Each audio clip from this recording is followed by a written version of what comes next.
Hello बच्चों, स्वागत है आप सभी का आपके अपने YouTube channel English with Piyush sir में। आप सभी बच्चों ने ऑफलाइन क्लासेस में देखा, हम लोगों ने सिंटेक्स को कंप्लीट किया था और सिंटेक्स के 100 क्वेश्चंस का मैंने टारगेट दिया था और आपको सॉल्व करने के लिए बोला था।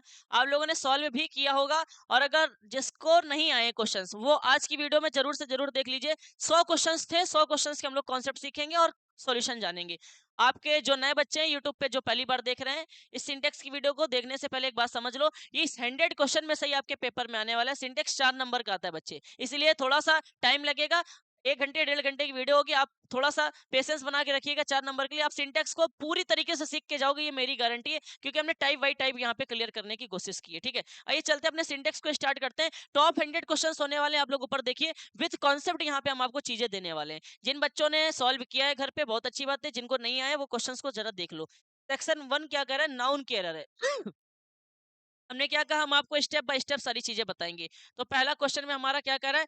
नाउन की एरर हम आपको बताने जा रहे हैं। नाउन एक बहुत बड़ा टॉपिक होता है। आपको ध्यान रखना है कि जब कभी भी सिंटेक्स की एरर आती है तो पार्ट ऑफ स्पीच से आती है। Noun, pronoun, adjective, adverb, verb, preposition, conjunction, interjection, articles, modals, इन सबसे मिल के कंडीशनल सेंटेंस है ना, ये सबसे मिल के हमारा क्या बनता है? सिंटेक्स की एरर बनती है। ठीक है, तो सिंटेक्स का मतलब होता है एरर, एरर का मतलब होता है हम लोगों को उस सेंटेंस में गलती ढूंढनी है। गलती क्या है? तो क्वेश्चन कह रहा है कि the sceneries of the Himalayas are very charming, है ना। एक बात आपको ध्यान रखनी है, सीनरीज यहाँ पे लिखा हुआ, ये जो सीनरीज लिखा है ना, ये सीनरी, सीनरी जो होता है वो एक अनकाउंटेबल नाउन होता है। कैसा नाउन होता है बेटा? अनकाउंटेबल नाउन होता है। ये हमने आपको पहले ही दिन पढ़ाया था, जिस दिन हमने आपको ऑफलाइन पढ़ाया था। सीनरी जो है हमारा अनकाउंटेबल नाउन होता है। फर्नीचर हमने आपको बताया था, फर्नीचर। एडवाइस हमने आपको बताया था। इंफॉर्मेशन हमने आपको बताया था। लगेज हमने आपको बताया था। नॉलेज हमने आपको बताया था और ज्वेलरी हमने आपको बताया।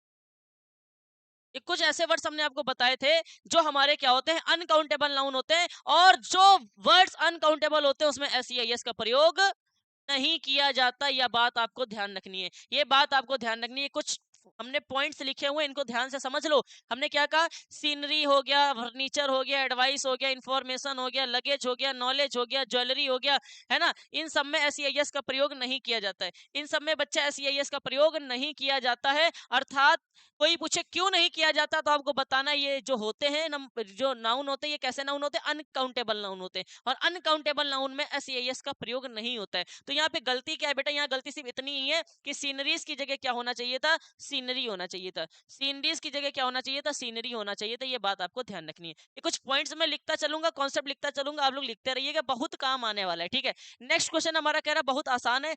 आई have many works to finish today. एक बात आपको ध्यान रखनी है, जो मैनी होता है ना बेटा, ये मैनी काउंटेबल नाउन के पहले आता है। किसके पहले आता है? काउंटेबल नाउन के पहले आता है। और सर फिर अच्छा, अगर काउंटेबल नाउन के पहले मैं नहीं आता तो फिर अनकाउंटेबल नाउन के पहले क्या आता है सर जी? तो अनकाउंटेबल नाउन के पहले आता है बच्चा मच। क्या आता है? मच आता है। ये बात आपको ध्यान रखनी है। तो ये जो यहाँ पे लिखा है ना, आई हैव मैनी वर्क्स, मेरे पास बहुत सारे काम है। टू फिनिश टुडे, पूरा करने के लिए, आज पूरा करने के लिए मेरे पास बहुत सारे काम है। तो ये जो मैनी के बाद, मैनी एक एडजेक्टिव, इसके बाद ये जो वर्क्स आया हुआ है, ये हमारा एक नाउन है बेटा। एडजेक्टिव के बाद क्या आता है? नाउन। ये हमारा वर्ब का काम नहीं कर रहा है, ये हमारा नाउन का काम कर रहा है। और वर्क्स लिखा हुआ है, हमारा ये जो नाउन है ना, ये हमारा अनकाउंटेबल नाउन है। कैसा नाउन है? अनकाउंट। कार्य को कोई गिन नहीं सकता है, कार्य को कोई गिन नहीं सकता है बच्चे, कार्य को कोई गिन नहीं सकता है। इसका मतलब ये हमारा अनकाउंटेबल नाउन है। और अनकाउंटेबल नाउन के पहले मैनी नहीं आता है। क्या आता है? अभी हमने आपको बताया, मैनी नहीं आता है तो क्या आता है? मच आता है बच्चे। क्या आता है? मच आता है। ये बात आपको क्या रखनी है? ध्यान रखनी है। मैनी के पहले, सॉरी, अनकाउंटेबल नाउन के पहले मैनी का प्रयोग नहीं किया जाता है, मच का प्रयोग किया जाता है। ये कॉन्सेप्ट को नोट कर लो। नेक्स्ट क्वेश्चन क्या रहा है? देखो, he gave me many pieces of advices. अभी हमने आपको बताया कि बच्चे यहाँ पे एडवाइसेस नहीं होता है, क्या होता है? एडवाइस होता है। क्या होता है? एडवाइस होता है। तो यहाँ एडवाइसेस नहीं होगा। वैसे ही पेपर में आपको इन्फॉर्मेशन वाला एक क्वेश्चन पूछा जाता है, इन्फॉर्मेशन से लिखा होता है, तो इन्फॉर्मेशन से नहीं होगा, इन्फॉर्मेशन होगा। एडवाइसेस नहीं होगा, एडवाइस होगा। ठीक है, ये आपको बात ध्यान रखनी है। अच्छा, एक बात आपको और यहाँ पे हम बताने जा रहे हैं। देखो, चौथा क्वेश्चन जो कह रहा है, the police has arrested the thief. Police ने चोरों को क्या किया? अरेस्ट किया। एक बात आपको ध्यान रखनी है, ये जो पुलिस है,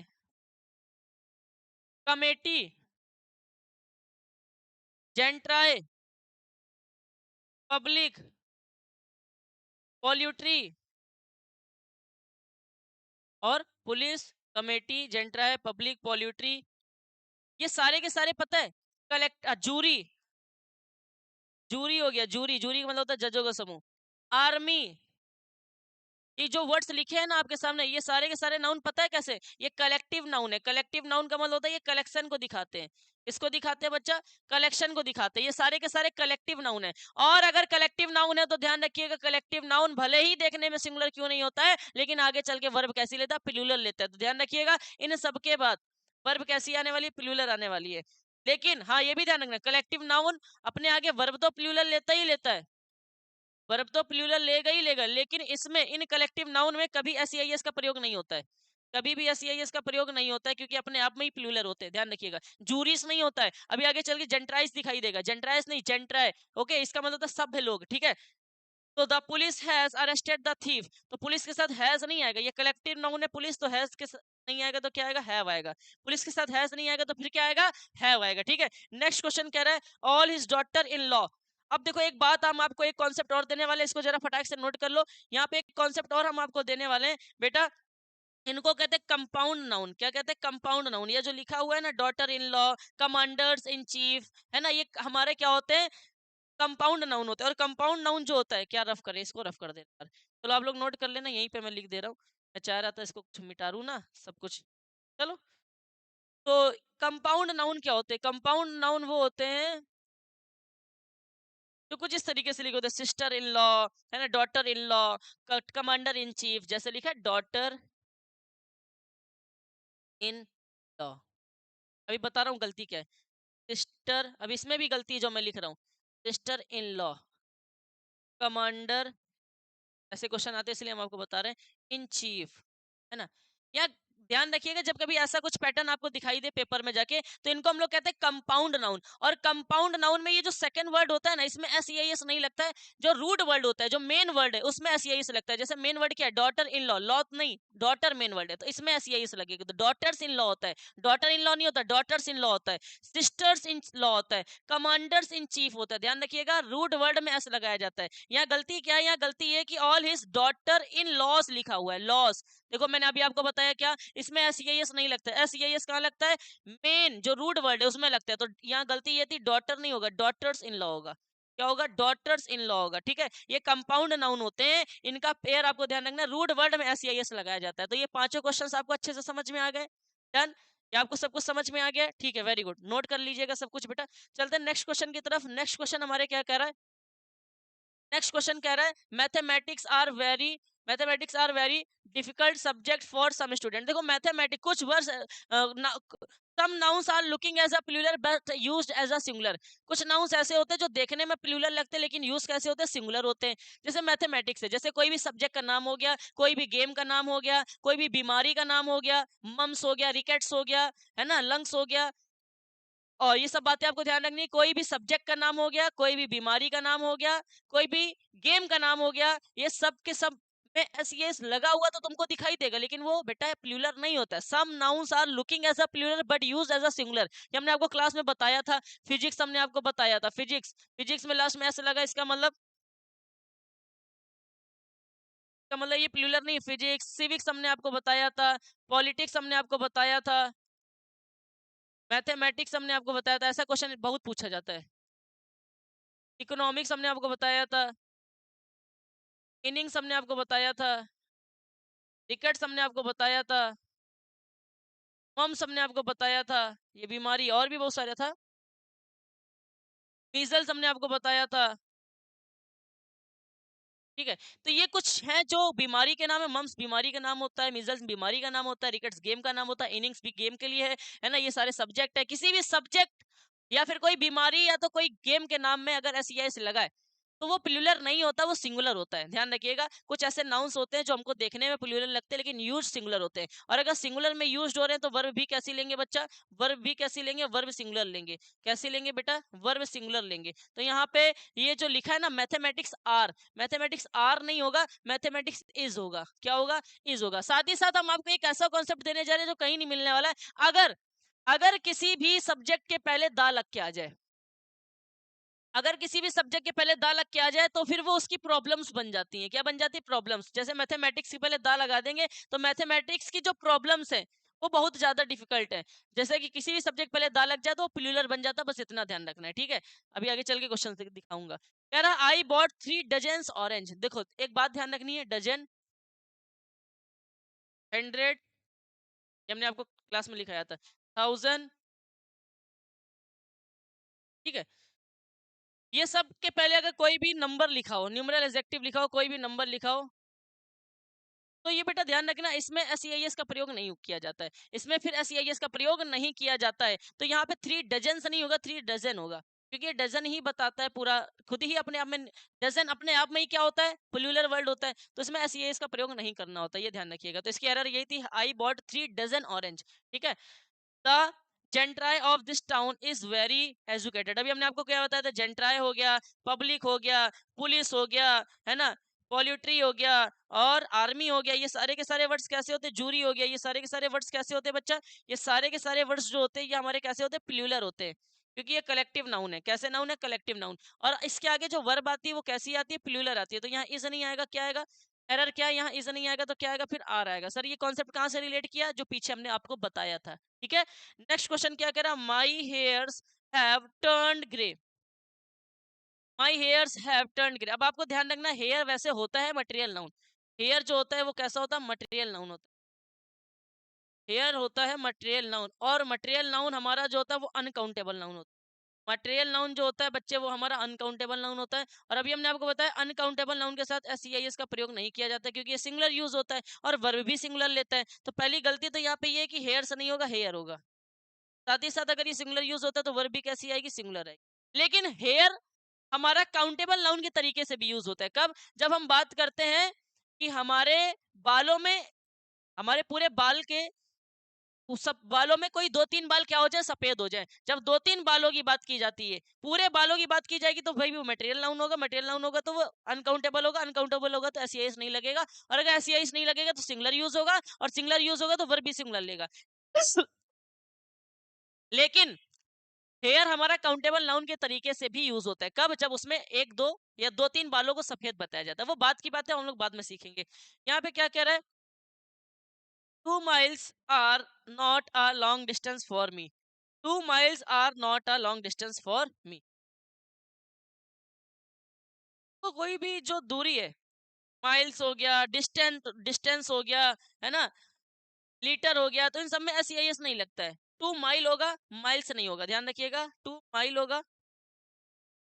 और साथ ही साथ ये वर्ब भी कैसे ले लेते हैं, सिंगुलर लेते हैं, ये भी बात आपको ध्यान रखनी है, ठीक है। जब कभी भी दूरी की बात होगी, डिस्टेंस की बात होगी, है ना, डिस्टेंस की बात होगी, क्वांटिटी की बात होगी, तो उन सब में ऐसी इसका प्रयोग नहीं किया जाता है। और साथ ही साथ वर्ब भी कैसी लेते हैं, प्लूरल लेते हैं, ये बात आपको क्या रखनी है, सिंगुलर लेते हैं। वर्ब तो सिंगुलर वर्ब लेते हैं, ये बात आपको ध्यान रखनी है। तो आर की जगह एज आ जाएगा, माइल से नहीं होगा, माइल होगा, लीटर से नहीं होता, लीटर होता है, ठीक है। ये बात आपको ध्यान रखनी है। ओके बच्चे, समझ में आ गया होगा, सारी चीजें नोट कर लीजिएगा। 10 क्वेश्चन हो गए।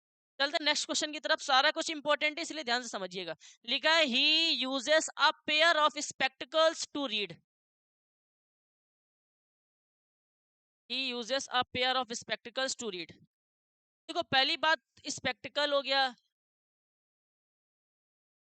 पेंट्स हो गया, पिलर्स हो गया, टीजर्स हो गया, ट्राउजर्स हो गया, ये सब के सब पता है क्या, पेयर में यूज होते हैं।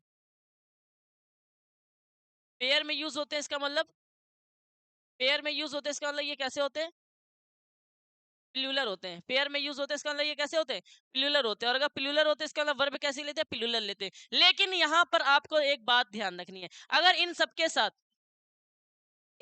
साथ आप पेयर ऑफ लिखा हो, इन सबके साथ अगर आ प्लस पेयर ऑफ लिखा हो,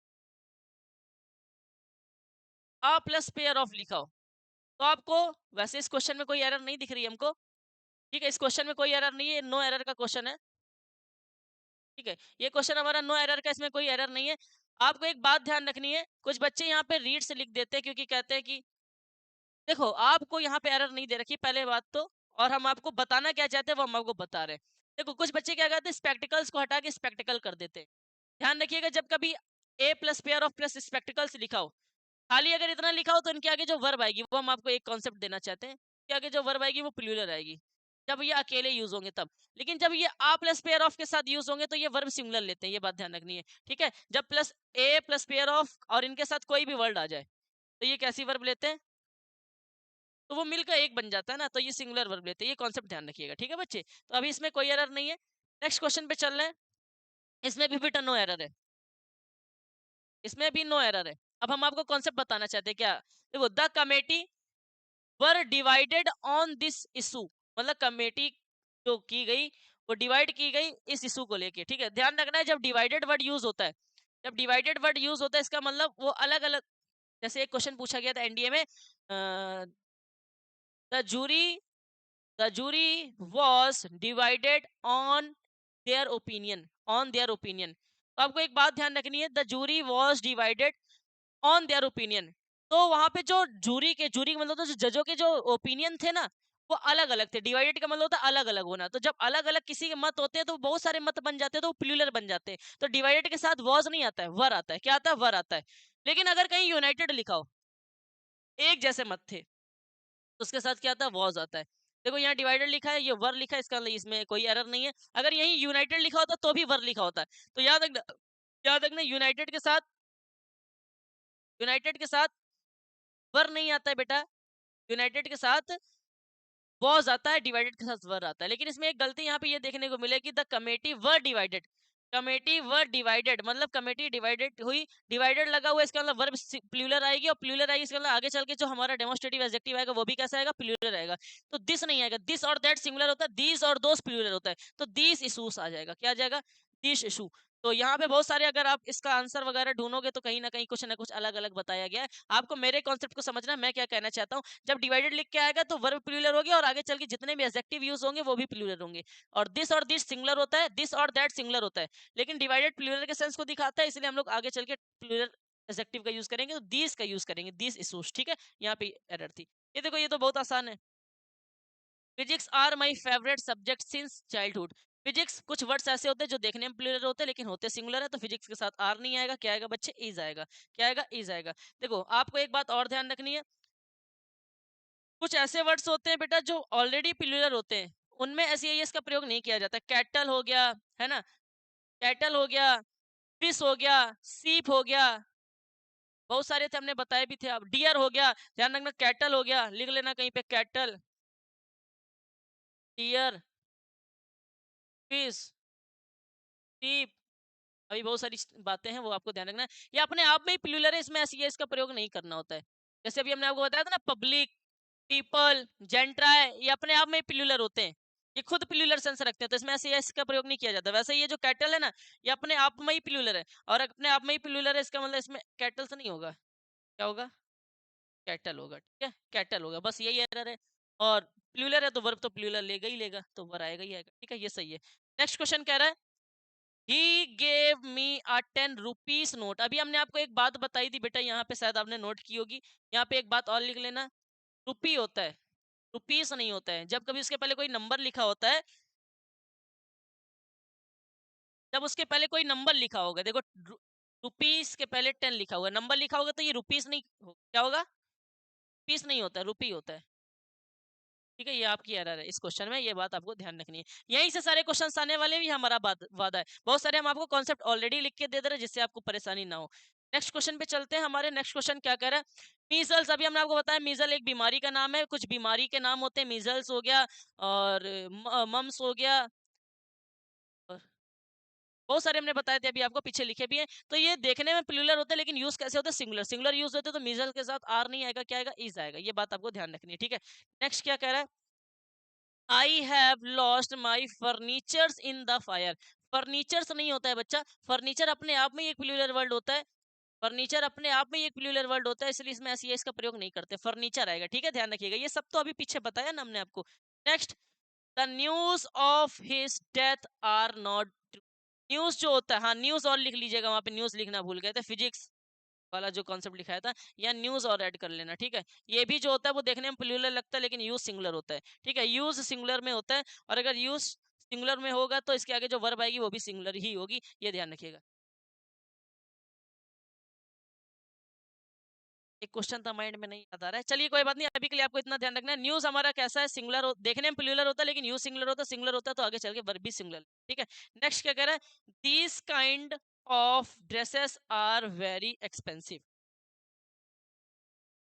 बेटा दीज जो है ना, दीज ये हमारा प्लूरल एडजेक्टिव है। अभी हमने आपको बताया था दिस और दैट के बारे में। दिस और दैट सिंगुलर होते हैं, और दीज और दोस, मैं आपको ऑफलाइन में भी बताया था ये बात, ये प्लूरल होते हैं, है ना। ये पास के लिए आते हैं, नियर के लिए, और ये और के लिए। ठीक है, ये बात आपको ध्यान। अच्छा एक बात बताओ बच्चे, यहाँ पे दीस लिखा हुआ है, ये क्या है? अभी हमने आपको क्या बताया, दीस और दोस्त क्या होता है, प्लूरल होता है। और अगर प्लूरल है इसका मतलब इसके आगे आने वाला जो नाउन होगा वो भी कैसा होगा, प्लूरल होगा। तो काइंड नहीं होगा, दीस काइंड्स क्या होगा, these kinds of dresses are very expensive. ठीक है, अच्छा अगर यहाँ लिखा हो तो दिस काइंड सही होगा, ध्यान रखिएगा। तो एरर तो पीछे से नहीं चलती ना, सीधे से चलती है, तो आगे एरर ढूंढनी पड़ती, पीछे नहीं। तो कुछ बच्चे कहेंगे सर जी दिस को हटा के दिस कर दो ना, नहीं बेटा यहाँ पे एरर थोड़ी ना होगी, सीधे से एरर जाती है। दिस तो सही है, इसके आगे जो आया काइंड नहीं होगा, दिस के साथ काइंड्स होगा। ठीक है, ध्यान रखिएगा, दिस प्लूरल इसलिए आगे चल के नाउन प्लूरल आएगा।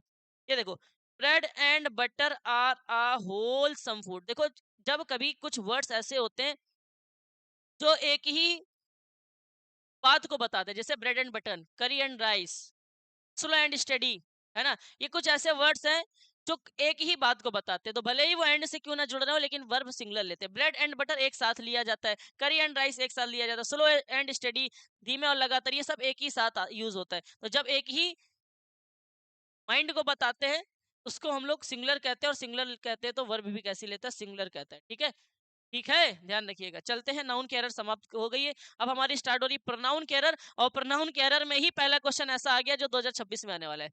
पहला क्वेश्चन ऐसा आ गया जो 2026 में आने वाला है, ये ध्यान रखना है। एक बात आपको ध्यान रखनी है, लिखा one must love his duty, बहुत पेपर में पूछा जाता है। ये जो वन है ना बेटा, ये वन है इनडेफिनिट प्रोनाउन, ध्यान रखिएगा।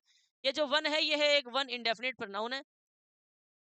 और अगर हम बात करें इसके पॉजिटिव एडजेक्टिव की, तो इसका पॉजिटिव एडजेक्टिव होता है वंस। क्या होता है, वंस होता है। पॉजिटिव एडजेक्टिव जो होता है इसका वंस होता है, एक बात ध्यान रखिएगा। और एक बात आपको पता होनी चाहिए, यदि किसी सेंटेंस की स्टार्टिंग में जो प्रोनाउन लगा हुआ है, आगे चल के जो एडजेक्टिव यूज होगा वो उसके अकॉर्डिंग ही यूज होगा, उसके अकॉर्डिंग ही यूज होगा। तो ये जो हिज आया है ना, हिज यहाँ पे गलत है। क्यों? क्योंकि हिज तब सही होता जब यहाँ क्या लिखा होता, ही।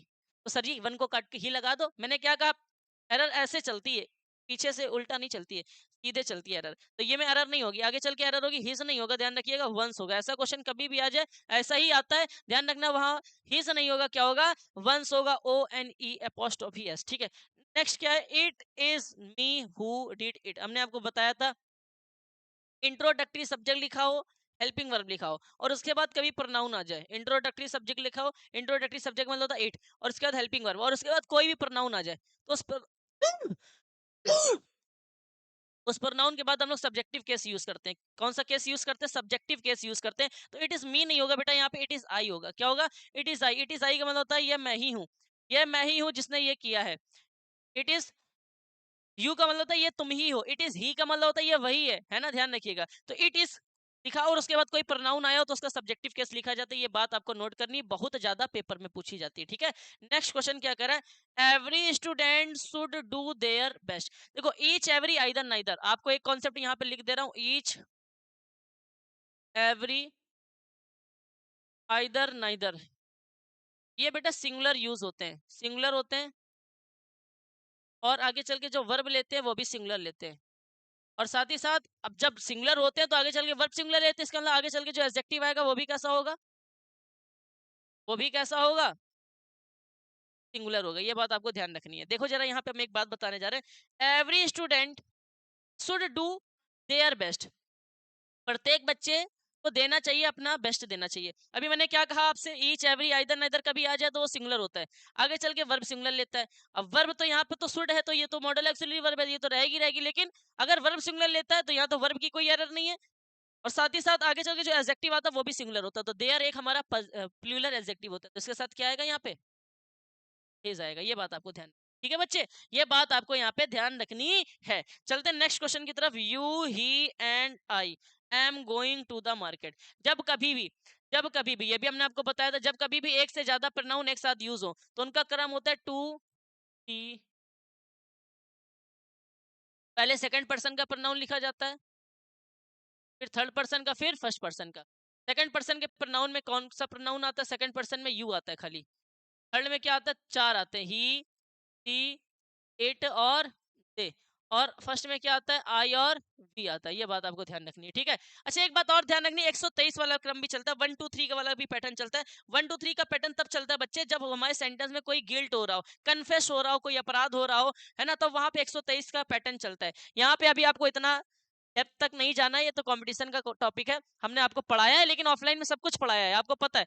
ऑनलाइन में भी न्यू सेशन में सारी कुछ चीजें पढ़ाएंगे। 1 2 3 का भी पैटर्न होता है, मतलब पहले फर्स्ट पर्सन, फिर सेकंड पर्सन, फिर थर्ड पर्सन। लेकिन अभी हम लोग जान रहे हैं पहले सेकंड आएगा, फिर थर्ड आएगा, फिर फर्स्ट आएगा, जब सेंटेंस नॉर्मल होगा। तो ये सेंटेंस नॉर्मल है, यहाँ पे तीन हमारे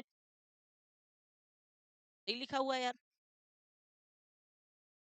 ये तो पैटर्न सही लिखा हुआ है। टू, ये सेकंड पर्सन में यू आता है, थर्ड पर्सन में ही, सी, इट दे आता है, तो ये तो थर्ड हो गया, ये हमारा फर्स्ट हो गया। लेकिन आगे चल के जो वर्ब आएगी, आगे चल के जो वर्ब आएगी बच्चे, वो हमारे फर्स्ट ऑब्जेक्ट के अकॉर्डिंग आएगी। तो यू के अकॉर्डिंग आएगी, तो यहाँ एम नहीं होगा, यहाँ आर होगा। और पहली बात तो फर्स्ट के अकॉर्डिंग तो तुम भूल ही जाओ, इतना याद रखो, ये तीन हमारे प्रोनाउन, इसका मतलब ये प्लूरल हो गए, और अगर प्लूरल हो गए तो वर्ब प्लूरल आएगी, एम नहीं, यहाँ आर आएगा, ठीक है। ये बात आपको ध्यान रखनी है। पैटर्न सही लिखा था। अच्छा, पेपर में कभी कभार पैटर्न गलत होता है, ऐसे देता है आई, ही, यू, तो पहले आपको यू लिखना है, पहले सेकंड पर्सन, फिर थर्ड पर्सन, फिर फर्स्ट पर्सन, उसके आगे जो वर्ब आएगी ध्यान रखिएगा वो कैसी वर्ब आएगी, प्लूरल आएगी, ये बात आपको ध्यान रखनी है। ओके बच्चे, चलते नेक्स्ट क्वेश्चन की तरफ। कह रहा है this is the same man. देखो एक बात और याद रखो, द सेम, द ओनली,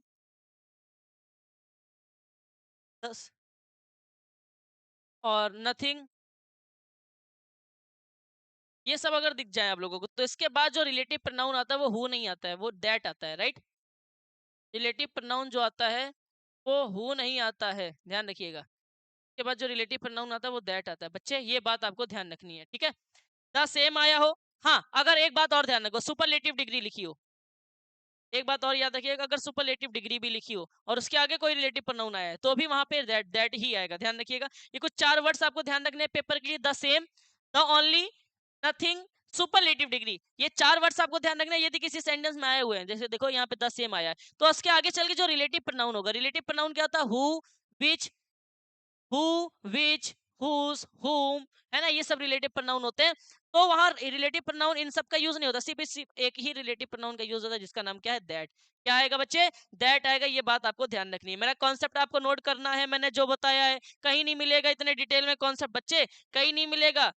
ये कहीं कोई इतनी सारी चीजें नहीं लिखने वाला, मैंने सारा कुछ बताया। अभी ये नया पेपर में क्वेश्चन आएगा सुपरलेटिव का, आगे आगे मैंने लेके रखा है, आगे मैंने लेके रखा है, अभी दिखाऊंगा। मैंने क्या कहा, द सेम आए, द ओनली आए, नथिंग आए, सुपरलेटिव डिग्री आए, आगे चल के जो रिलेटिव प्रोनाउन आता है वो दैट आता है। क्या आता है? दैट आता है। इस कॉन्सेप्ट को नोट कर लो। ओके, नेक्स्ट, नेक्स्ट क्या रहा है? None of the two brothers is intelligent. एक कॉन्सेप्ट और नोट करो बेटा, जो नन आता है ना, वो मोर देन टू के लिए आता है। जो नन आता है वो आता है मोर देन टू के लिए। और सर जी फिर टू के लिए क्या आता है? टू के लिए आइदर या नाइदर आता है, आइदर या नाइदर आता है। ये बात आपको ध्यान रखनी है। जब दो से ज्यादा की बात होगी तो नन लगाया जाएगा, जब दो से ज्यादा की बात होगी, हेलो, जब दो से ज्यादा की बात होगी तब वहां पे नन का प्रयोग होगा, अन्यथा हमेशा याद रखिएगा किसका प्रयोग होगा? नाइदर का, क्योंकि नाइदर का मतलब होता है दो या दो में से कोई भी नहीं, और आइदर का मतलब होता है दो या दो में से कोई एक, ठीक है।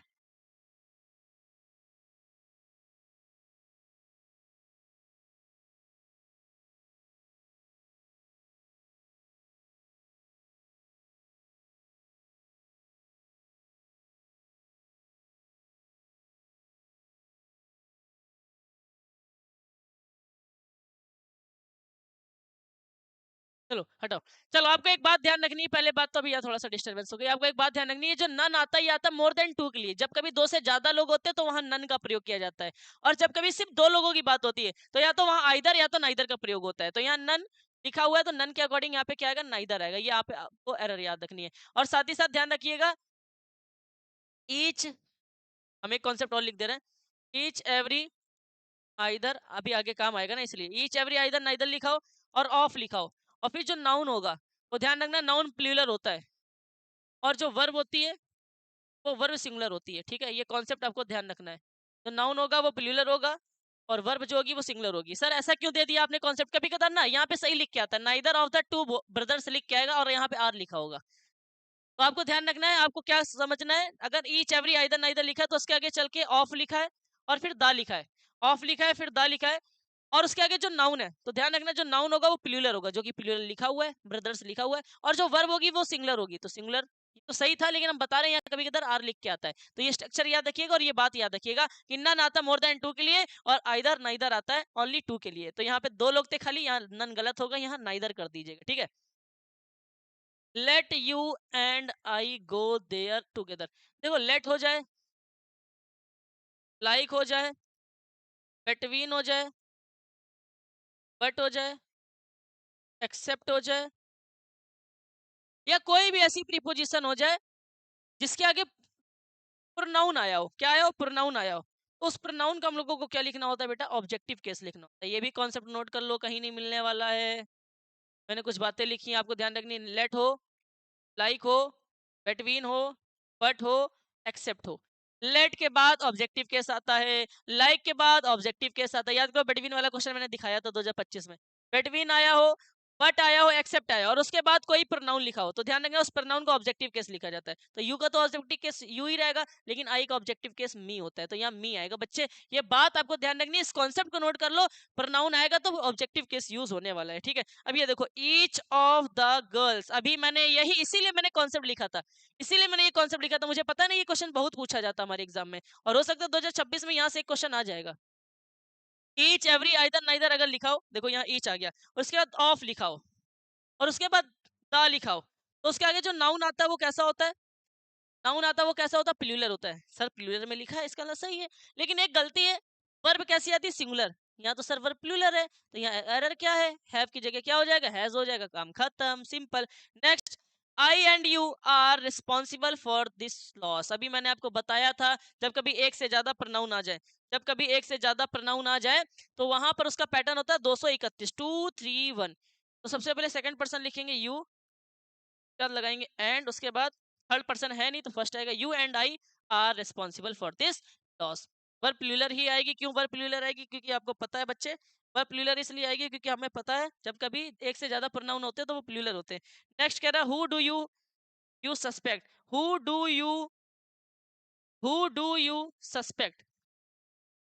तो ध्यान रखना ये जो हु है ना, ये सब्जेक्टिव केस है, और यहाँ पे जो यू काम कर रहा है, ये यहाँ पे हमारे सेंटेंस का, हमको यहाँ पे ऑब्जेक्ट चाहिए होगा, क्योंकि ये एज अ सब्जेक्ट काम कर ही रहा है, तो हु नहीं होगा यहाँ पे, हुम डू यू होगा। क्या होगा? हुम डू यू। हुम जो होता है वो ऑब्जेक्ट होता है, ठीक है बच्चे, हुम डू यू होगा। तो ये बात आपको ध्यान रखनी। कितने क्वेश्चंस हो गए टोटल हमारे? 30। चलिए अभी बहुत सारे क्वेश्चंस, इन सारे कॉन्सेप्ट को नोट करते हुए चलिएगा प्लीज। नेक्स्ट, नेक्स्ट क्वेश्चन भी वैसा ही, अब यहाँ होम नहीं होगा। अब देखो, whom do you think is the best candidate, अब यहाँ पे ऑब्जेक्ट और सब्जेक्ट दे रखा है, तो यहाँ पे सब्जेक्ट आएगा, ठीक है, क्योंकि ये ऑब्जेक्ट का काम कर रहा है। तो यहाँ whom नहीं आएगा, ये आ जाएगा who do you, ठीक है। who do you think is the best candidate। ये नेक्स्ट क्या कह रहा है? the boy which works hard will pass। देखो एक बात ध्यान रखनी है आप लोगों को, ल- लड़का जो कठिन मेहनत करेगा वह पास होगा। तो जब कभी भी आप ध्यान रखिएगा, ये थोड़ा एक बात ध्यान रखिएगा, जब कभी भी बीच में रिलेटिव प्रोनाउन का यूज हुआ, अभी आपने आपको बताया था विच हमारा रिलेटिव प्रोनाउन होता है, हु हमारा रिलेटिव प्रोनाउन होता है, हुम हमारा रिलेटिव प्रोनाउन होता है, हुज हमारा रिलेटिव प्रोनाउन होता है, दैट हमारा रिलेटिव प्रोनाउन होता है।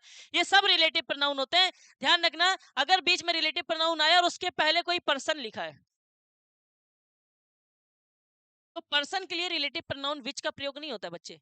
पर्सन के लिए रिलेटिव प्रोनाउन हु का प्रयोग होता है। तो विच का प्रयोग कब होता है? विच का प्रयोग होता है जानवरों के लिए, छोटी वस्तुओं के लिए, ठीक है, ध्यान रखिएगा। तो विच का प्रयोग तब होगा जब हमारा यहाँ पे कोई जानवर या छोटी वस्तु लिखी होगी। यहाँ पे तो बच्चा एक लड़का है ना, पर्सन है ना, तो पर्सन के लिए क्या आता है बच्चे? हु आता है। पर्सन के रिलेटिव प्रोनाउन बीच में क्या आता है? हु आता है। कॉन्सेप्ट नोट कर लीजिएगा। नेक्स्ट क्वेश्चन यहाँ पे आ चुका है बच्चे, यहाँ पे देखो, neither of the three candidates was selected. अभी मैंने आपको क्या बताया था? नाइदर कब आता है? नाइदर कब आता है बताओ? ओनली टू के लिए। मोर देन टू, जहां पे दो से ज्यादा की बात होगी वहां क्या आएगा?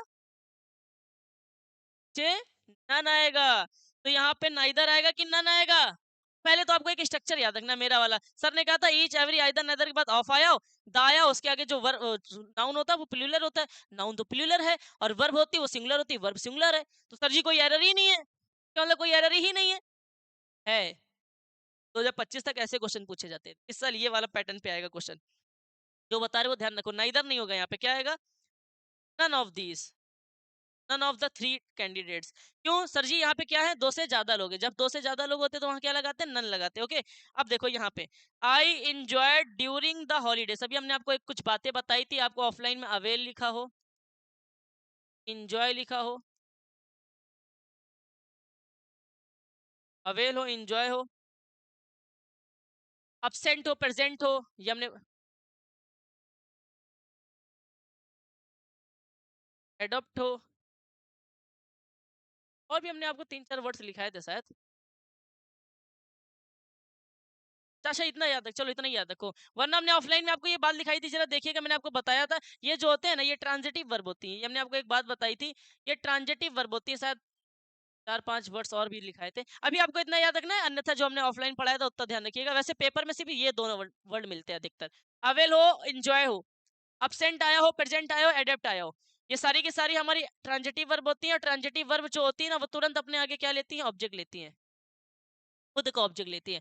और इन ट्रांजिटिव वर्ब खुद का ऑब्जेक्ट नहीं लेती, उसमें ऑब्जेक्ट ही नहीं होता है, ठीक है, ध्यान रखिएगा। तो ट्रांजिटिव वर्ब ऑब्जेक्ट लेती है, तो यहाँ देखो लिखा है आई इंजॉयड ड्यूरिंग, ड्यूरिंग तो यहाँ प्रीपोजिशन हो गई बच्चे, ड्यूरिंग तो यहाँ प्रीपोजिशन हो गई, इसका मतलब अगर ये प्रीपोजिशन का काम कर रही है तो फिर तो सर जी ये ऑब्जेक्ट है। आपने कहा तो ऑब्जेक्ट लेती, ऑब्जेक्ट तो लिखा हुआ है, लेकिन बेटा हमने कहा डायरेक्ट ऑब्जेक्ट लेती, ये प्रीपोजिशन है, प्रीपोजिशन के ये जो आगे आया है ना वो प्रीपोजिशन का ऑब्जेक्ट होगा।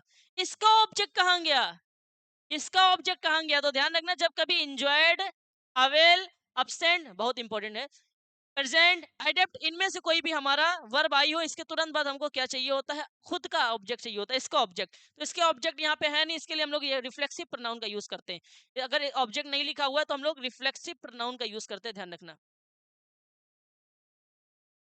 रिफ्लेक्सिव प्रोनाउन का यूज करते हैं। और रिफ्लेक्सिव प्रोनाउन आता है सब्जेक्ट के अकॉर्डिंग, किसके अकॉर्डिंग आता है, सब्जेक्ट के। अगर आई लिखा है तो ये हो जाएगा आई इंजॉयड, आई के रिफ्लेक्सिव प्रोनाउन होगा माई सेल्फ, क्या होगा, my self during the holidays. तो ये हमारा क्या काम करने लगता है, ऑब्जेक्ट का काम करने लगता है, ठीक है, ध्यान रखिएगा। अवेल एंजॉय पढ़ाया भी हमने आपको शायद ऑफलाइन में ये वाला question, avail enjoy absent present adapt अगर आया है तो ये ट्रांजिटिव वर्ब होती है, ट्रांजिटिव वर्ब के तुरंत बाद ऑब्जेक्ट चाहिए होता है। सर आया तो था ऑब्जेक्ट द हॉलीडेज, वो ऑब्जेक्ट था लेकिन उसका डायरेक्ट ऑब्जेक्ट नहीं था, वो प्रीपोजिशन का ऑब्जेक्ट था, ड्यूरिंग एक प्रीपोजिशन है, तो उसका डायरेक्ट ऑब्जेक्ट के लिए आपको रिफ्लेक्सिव प्रोनाउन लिखना पड़ेगा। ही लिखा होगा तो हिमसेल्फ लिखेंगे, यू लिखा होगा तो योर सेल्फ लिखेंगे, ठीक है, ध्यान रखिएगा। नेक्स्ट हमारा क्वेश्चन क्या करा, ये देखो फंस गया क्वेश्चन, देखते हैं ये कौन बता पाएगा, ये कौन बताएगा। कमेंट बॉक्स में आंसर चाहिए इसका हमको, कमेंट बॉक्स में आंसर चाहिए, याद करो, हिंट दे रहे हैं, सी इज द टॉलेस्ट गर्ल, बस। अब यहाँ क्या आएगा जरा हमको बताओ बच्चे, यहाँ क्या आएगा जरा हमको बताओ, अभी मैंने आपको कुछ बताया था कि नहीं बताया था, क्या बताए थे, ओनली आए, दिखाएं क्या, हाँ, ये लो, द सेम आए, द ओनली आए, नथिंग आए, या सुपरलेटिव डिग्री आए, उसके आगे जो रिलेटिव प्रोनाउन आता है वो क्या आता है, दैट आता है। हमने तो कमेंट बॉक्स में पूछा था, आप लोगों को आंसर देना होगा। अब यहाँ क्या आएगा वो आपको बताना होगा। सर क्यों, क्योंकि यहाँ देखो क्या लिखा हुआ है, टॉलेस्ट, टॉलेस्ट हमारी सुपरलेटिव डिग्री है, सुपरलेटिव डिग्री आए, ओनली आए, या फिर द सेम आए, नन आए, तो उसके आगे जो रिलेटिव प्रोनाउन होता है वो किसका यूज होता है। वीडियो के एंड होने के बाद कमेंट करके बताइएगा। नेक्स्ट हमारा क्वेश्चन क्या है, नेक्स्ट हमारा क्वेश्चन क्या है, अभी लो, ये लो भैया, ये लो, अभी आपको बताए थे लाइक आए, लेट आए, बिटवीन आए, बट आए, उसके आगे हमेशा ऑब्जेक्ट प्रोनाउन आया होगा तो उसका ऑब्जेक्टिव केस यूज किया जाएगा, तो यू का तो ऑब्जेक्टिव केस यू ही रहेगा, लेकिन आई का क्या हो जाएगा, ही हो जाएगा, और ही का बिटवीन यू एंड मी, हाँ जो एंड से जुड़ रहे होंगे उसके लिए हमारा ऑब्जेक्टिव, ठीक है, ध्यान रखिएगा। नेक्स्ट हमारा क्या करें, ये तो आप लोग कर सकते हैं, ये क्वेश्चन बहुत पूछा जाता है, one should keep his promise, अभी हमने आपको बताया था, वन इंडेफिनिट प्रोनाउन होगा तो आगे चल के उसका ही पजेसिव एडजेक्टिव आएगा, तो यहाँ क्या हो जाएगा, वंस हो जाएगा, क्या हो जाएगा, once. Next, my house is bigger than your, your, your एक पजेसिव एडजेक्टिव होता है बच्चे, योर एक पजेसिव एडजेक्टिव होता है, और पजेसिव एडजेक्टिव, एडजेक्टिव कभी भी अकेले यूज नहीं होता, क्या कभी आप ऐसे बोलते हो माई इज अ ब्यूटीफुल, ऐसा बोलते हो क्या, माई इज अ ब्यूटीफुल? नहीं ना, आप बोलते हो my girlfriend is a beautiful. Girlfriend, my एक एडजेक्टिव है, एडजेक्टिव अपने बाद हमेशा क्या लेता है, एडजेक्टिव अपने बाद हमेशा क्या लेता है, नाउन लेता है। एडजेक्टिव कभी अकेला यूज नहीं होता है, ध्यान रखिएगा। तो ये पजेसिव एडजेक्टिव है योर, जैसे माई वैसे योर। तो पजेसिव एडजेक्टिव अकेला यूज नहीं होता है, तो भैया इसके साथ नाउन आएगा, तो नाउन आएगा तो फिर क्या हो जाएगा इसका answer, my house is bigger than your house. मेरा घर तुम्हारे घर से बड़ा है। लेकिन भैया नाउन बाबा यहाँ गुस्सा आ जाएंगे, प्रोनाउन बाबा यहाँ गुस्सा आ जाएंगे। प्रोनाउन बाबा कहेंगे हमको तुमने यूज क्यों नहीं किया। हम कहेंगे क्यों, तुमको क्यों यूज करे, तो प्रोनाउन बाबा कहेंगे हम बने किस लिए हैं, हम इसीलिए तो बने हैं कि किसी भी सेंटेंस में नाउन रिपीट नहीं होना चाहिए। यहाँ पे भी हाउस आया, आपने यहाँ पे भी हाउस लगा दिया, यहाँ पे भी हाउस लगा दिया, तो फिर बच्चे क्या करेंगे, फिर क्या करेंगे, फिर बच्चे यहाँ पे लगाएंगे पजेसिव प्रोनाउन। क्या लगाएंगे, पजेसिव प्रोनाउन। तो योर हाउस को हटा के उसका पजेसिव प्रोनाउन योर्स लिखेंगे। क्या लिखेंगे, योर्स। तो माइन वाला क्वेश्चन कराया था ना मैंने, माइन वाला याद करो, माइन वाला। वैसे यहाँ पे योर्स होगा, ध्यान रखिएगा, योर नहीं होगा, ठीक है बच्चे, इसको हटा के योर्स लिख देंगे। नेक्स्ट हमारा क्वेश्चन क्या कह रहा है, those who are honest they are respected. Those who are honest they are respected. बेटा एक बात आपको ध्यान रखनी है, हाँ आपको एक बात यहाँ पे ध्यान रखनी है, those who are honest they are. तो यहाँ पे ये बात आपको ध्यान रखनी है, ये जो हु है ना, ये एक रिलेटिव प्रोनाउन है। कैसा प्रोनाउन है, रिलेटिव प्रोनाउन। और हु हमारा सब्जेक्टिव केस होता है, ये भी आपको पता होगा, नहीं पता है तो डिटेल में पढ़ने के लिए हमसे स्टार्टिंग से जुड़िए, ठीक है। और इसका ऑब्जेक्टिव क्या होता है, ऑब्जेक्ट फॉर्म होता है हुम। क्या होता है, हुम। अगर यहाँ हुम लिखा होता तो यहाँ दे सही था, लेकिन यहाँ हु लिखा है, इसका मतलब ये खुद ही सब्जेक्ट का काम कर रहा है, तो आगे चल के सब्जेक्ट नहीं आएगा, दे हटा दो, यहाँ से दे को हटा दो, ठीक है, यही एरर थी। नेक्स्ट है, he is the person whom I know is reliable. अभी मैंने क्या बताया था, जब कभी दो सेंटेंस किसी रिलेटिव प्रोनाउन से जुड़ेंगे और उसके पहले कोई पर्सन की बात हो रही होगी, तो वहां होम नहीं क्या आएगा, आएगा। बोले थे नहीं बोले थे, नोट कर लो, सारे कॉन्सेप्ट नोट कर लीजिए, जल्दी से नोट करो बच्चे। क्वेश्चन हो गए 60 क्वेश्चन। चलिए नेक्स्ट, आइए चलते हैं, हमारी एडजेक्टिव कैरियर स्टार्ट हो रही है, और यहाँ से स्टार्ट हो रहा है बहुत बड़ा गेम, यहाँ से स्टार्ट हो रहा है बहुत बड़ा game. Senior, inferior, prior, prefer, preferable, interior कहीं कहीं लिख के आता है, या कोई भी एडजेक्टिव जिसके लास्ट में आई यू आर लगाओ। और दो वर्ड याद रखने, प्रेफर और प्रेफरेबल, इनके बाद अगर देन आया हो, तो बच्चे यहाँ देन का प्रयोग नहीं होता है, यहाँ किसका प्रयोग होता है, टू का प्रयोग होता है। ये कॉन्सेप्ट नोट कर लेना, पेपर में बहुत क्वेश्चंस आने वाले हैं, बहुत क्वेश्चंस आने वाले हैं पेपर में, इस कॉन्सेप्ट से पक्का यहाँ से एक क्वेश्चन छपेगा, गारंटी है। तो ये लिखा he is senior than, sir ji senior लिखा हुआ है, देन नहीं आएगा, क्या आएगा, टू आएगा, काम खत्म। Next, this is the most perfect, भैया एक कॉन्सेप्ट और लिखो, perfect, unique, universal, round, complete,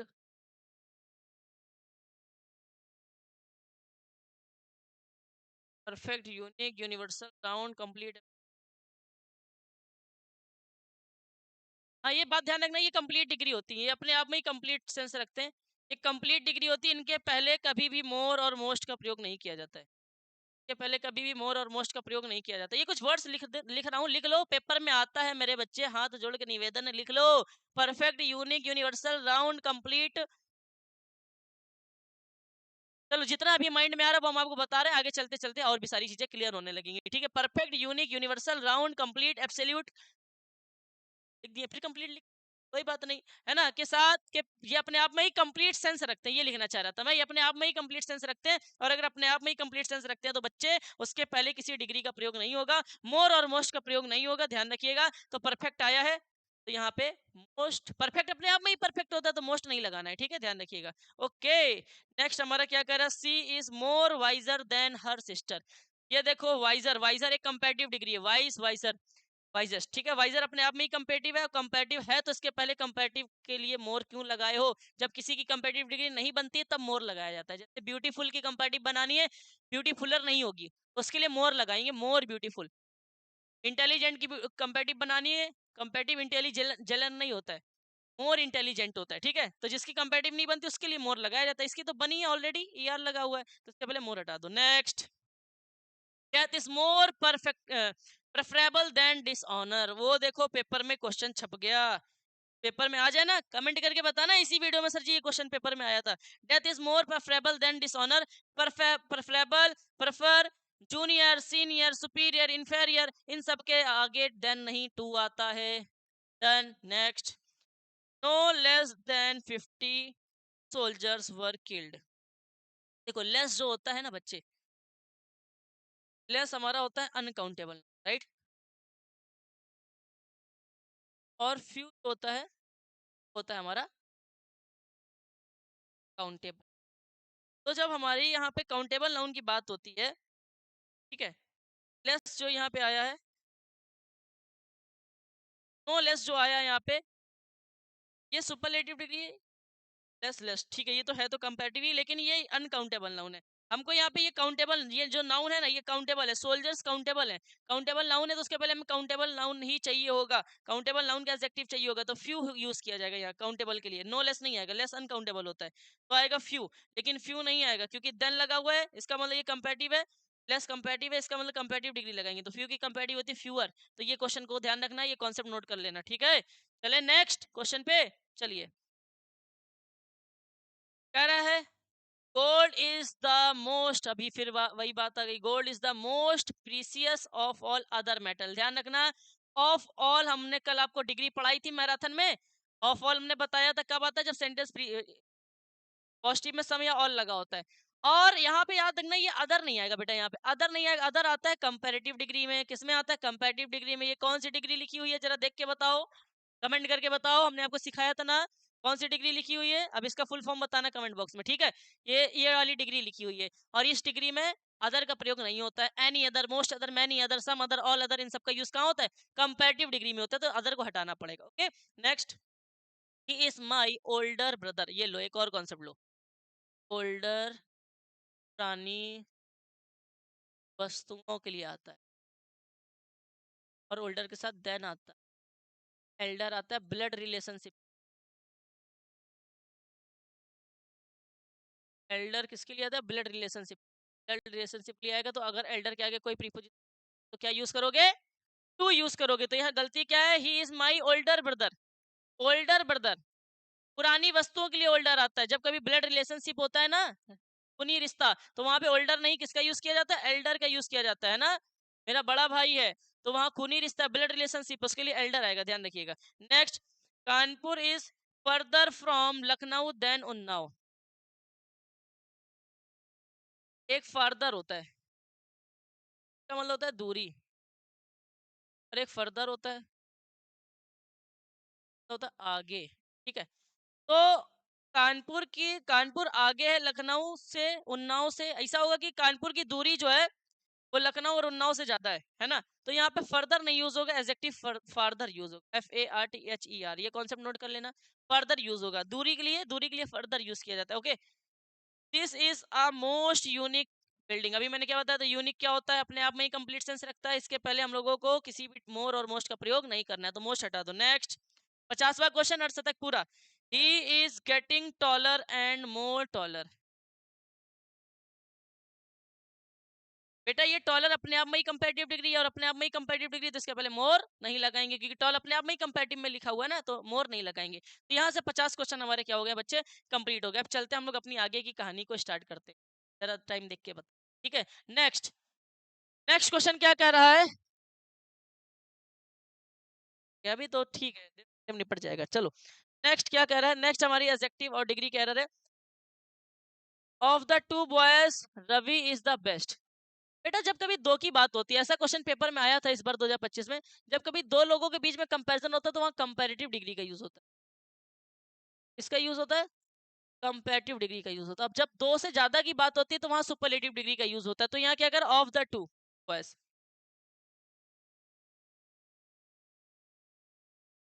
यहाँ क्या लिखा, ऑफ द टू बॉयज, यहाँ कितने लोगों की बात हो रही, 2 लोगों की बात हो रही है। और अगर 2 लोगों की बात हो रही तो आगे चल के जो डिग्री आएगी वो क्या आएगी, बेस्ट नहीं, क्या आएगी, कंपैरेटिव डिग्री आएगी। तो यहाँ पे बेटर हो जाएगा, बेस्ट को हटा के क्या आ जाएगा, कि दा लगे रहने देना, दा से कोई दिक्कत नहीं है। Next, I have little money so I can not buy this book. I have little money, देखो आपको एक कॉन्सेप्ट मैंने आपको बताया भी होगा शायद, little, uh little, the little. इस लिटिल का मतलब होता है ना के बराबर, लिटिल का मतलब होता है बेटा थोड़ा सा, और इसका मतलब होता है थोड़े में, है ना। ऐसा ही होता है few, uh few, the few, ये होता है हमारा अनकाउंटेबल नाउन। और फ्यू, आ फ्यू, और द फ्यू, ये भी यही होता है, इनका मतलब भी यही होता है, लेकिन ये आता है काउंटेबल नाउन के। तो मनी काउंटेबल है कि अनकाउंटेबल है, मनी हमारी अनकाउंटेबल नाउन, इसके पहले लिटिल आया, सही तो है, ये क्वेश्चन में कोई एरर ही नहीं है, ये क्वेश्चन सही है बेटा, ये क्वेश्चन सही है। और आप देख लीजिएगा इसमें क्या होना है, वैसे सही है, ठीक है। नेक्स्ट क्वेश्चन क्या करे, the population of the Tokyo is greater than London.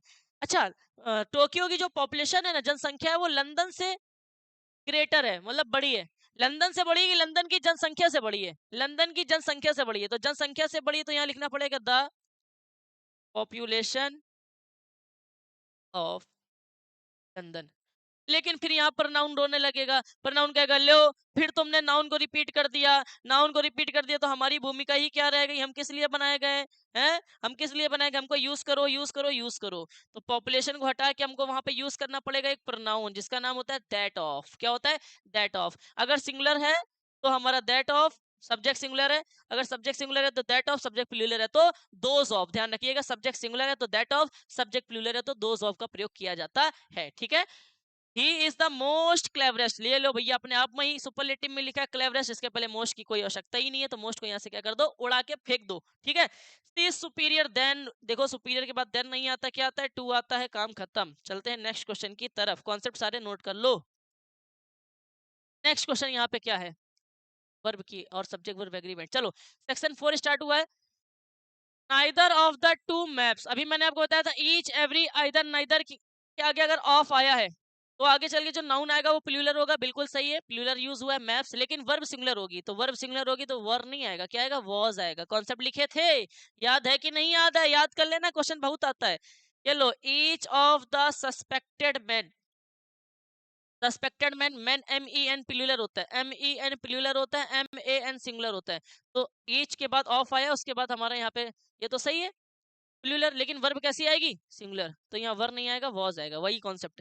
चलो देखो, अभी हमने बोला था स्लो एंड स्टडी, जो एक ही बात को, एक ही माइंड को दर्शाते हैं, जैसे कि करी and rice, bread and butter, slow and study, धीमे और लगातार, तो आगे चल के वर्ब सिंगुलर आती है, तो यहाँ पे तो ये वर्ब प्लूरल है। सर जी कहाँ प्लूरल है, विन तो सिंगुलर होती है बेटा, यही तो तुम गलती करते हो। मैंने यहाँ लिखा गो और यहाँ लिखा गोज, हम अधिकतर बच्चों से पूछते बताओ प्लूरल क्या सिंगुलर क्या, तो बच्चे कहते हैं ये प्लूरल है, ये सिंगुलर। पागल हो क्या, ये प्लूरल है।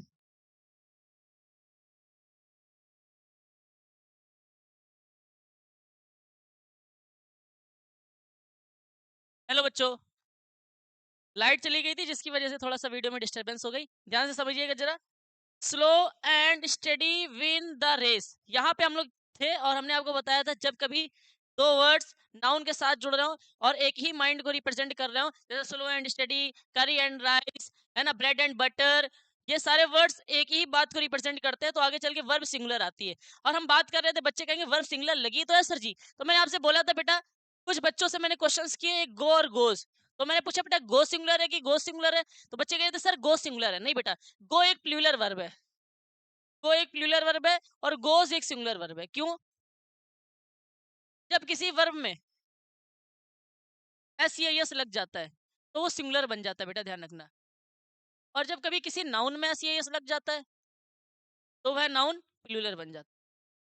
जब किसी वर्ब में एस या यस लग जाता है तो वह सिंगुलर बन जाता है, और नाउन में एस या यस लग जाता है तो वो प्लूरल बन जाता है। इसका मतलब सर इसमें एस या यस नहीं लगा, इसका मतलब ये सिंगुलर नहीं है, नहीं ये सिंगुलर नहीं है।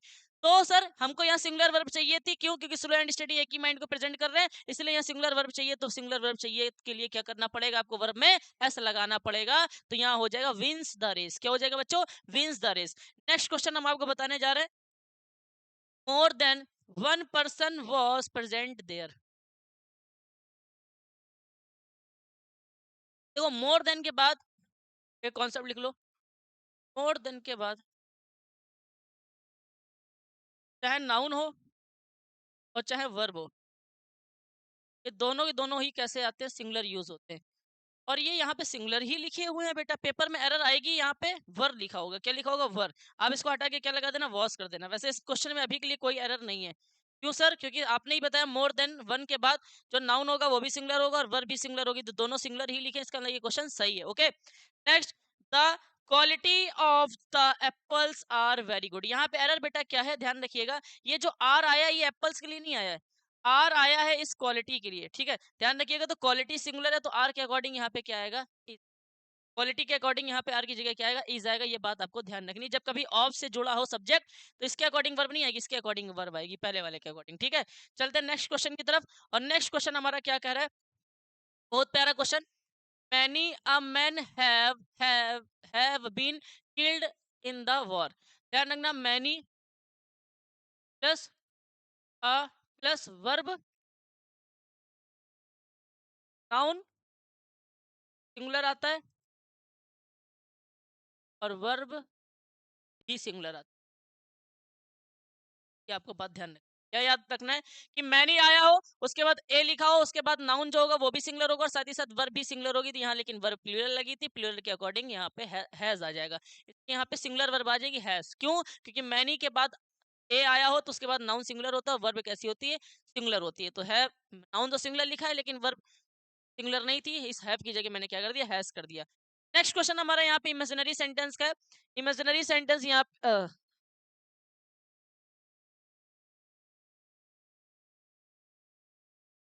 हाँ, ये इमेजिनरी सेंटेंस का है। जब कभी कोई सेंटेंस इफ या वेदर से स्टार्ट हो और वह सेंटेंस इमेजिनरी हो, इमेजिन हो, काल्पनिक सेंटेंस हो, जैसे कि if I was a king, ऐसा एक क्वेश्चन पूछा गया था, if I was a king. तो आपको बात ध्यान रखनी है, काश मैं राजा होता। इफ का मतलब इफ हो, आई विश लिखा हो, इफ लिखा हो, आई विश लिखा हो, है ना? तो ध्यान रखिएगा, वह सेंटेंस इमेजिनरी सेंटेंस होते हैं। आगे चल के कोई भी सब्जेक्ट हो, चाहे सब्जेक्ट सिंगुलर हो और चाहे सब्जेक्ट प्लूरल हो, वर्ब हमेशा कैसी आएगी?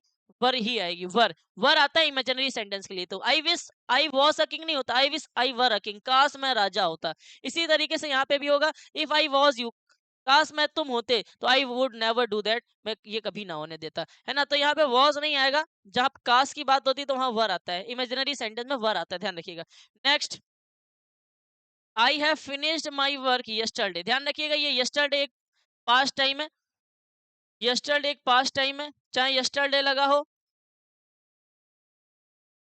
लास्ट डे लगा हो, एगो लगा हो, लास्ट वीक लिखा हो, लास्ट मंथ लिखा हो, या लास्ट मंडे लिखा हो, लास्ट संडे लिखा हो। ओके, ये सब वर्ड्स जो होते हैं ये पास्ट के टाइम को रिप्रेजेंट करते हैं। और कोई भी सेंटेंस में अगर इनमें से कुछ आ जाए पास्ट टाइम, इसका मतलब वह सेंटेंस पास्ट के इंडेफिनिट का होगा। क्या का होगा? पास्ट के इंडेफिनिट का। और अगर पास्ट के इंडेफिनिट का होगा तो वहां पे वर्ब की सेकंड फॉर्म आएगी बच्चे, असर्टिव सेंटेंस में। तो ये वर्ब की सेकंड फॉर्म आएगी। यहाँ पे गलती क्या है? I have finished my work yesterday, yesterday आया है, पास्ट का टाइम है, पास्ट का टाइम है तो सेंटेंस पास्ट इंडेफिनिट का होगा। पास्ट इंडेफिनिट में सिर्फ वर्ब की सेकंड फॉर्म आती है जो कि यहाँ लिखी हुई है, हैव को यहाँ पे हटा देंगे तो इसका आंसर हो जाएगा I finished my work yesterday. ठीक है, ध्यान रखिएगा। Next, he is suffering from fever since morning. He is suffering from, एक बात ध्यान रखनी है आप लोगों को, जब कभी भी सिंस या फॉर आया हो, जब कभी भी सिंस या फॉर आया हो, तो आपको बात ध्यान रखनी है, या तो सेंटेंस प्रेजेंट के परफेक्ट कॉन्टिन्यूअस का होगा, या तो वह सेंटेंस पास्ट के परफेक्ट कॉन्टिन्यूअस टेंस का होगा। ध्यान रखिएगा, या तो वो सेंटेंस प्रेजेंट के परफेक्ट कॉन्टिन्यूअस का होगा, या तो वह सेंटेंस पास्ट के परफेक्ट कॉन्टिन्यूअस का होगा। ठीक है, तो he is suffering from fever since morning, यहाँ पे इज नहीं आएगा बच्चे, यहाँ सिंस आया हुआ है तो इसको प्रेजेंट परफेक्ट कॉन्टिन्यूअस में बनाएंगे। प्रेजेंट परफेक्ट कॉन्टिन्यूअस में हैज बीन, हैव बीन आता है, हैज बीन और हैव बीन आता है, ये बात आपको ध्यान रखनी है। ठीक है, तो यहाँ पे क्या आ जाएगा बच्चे? हैज बीन आ जाएगा। सिंगुलर सब्जेक्ट के अकॉर्डिंग क्या आ जाएगा? हैज बीन, इज नहीं आएगा। ठीक है, ध्यान रखिएगा। He has been living here for 10 years. he has been living here for 10 years, ठीक है।